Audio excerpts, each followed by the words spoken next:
Welcome to Luca is a Billionaire, where the only thing I invest in is your answers. In this video, I will show how to set up a crypto Discord server. Begin by creating categories for announcements, general chat, trading, bots, and resources. Next, assign roles like admin, moderator, verified, and guest with specific permissions. Add moderation bots to handle spam, logging, and auto-moderation rules. Configure welcome messages, verification gates, and channel slow mode to reduce noise. Test each role and bot in a staging channel before inviting members. Set roles thoughtfully to prevent permission mistakes and to scale the server smoothly. Start with broad roles like admin and moderator, then add community roles such as trader, researcher, and announcements.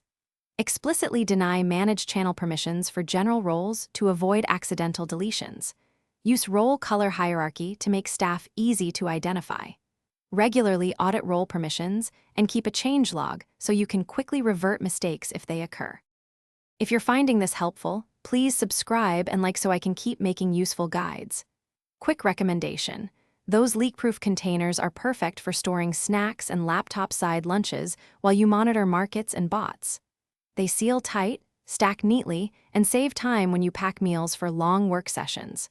Check the description for the link and other deals. Now let's get back to the video.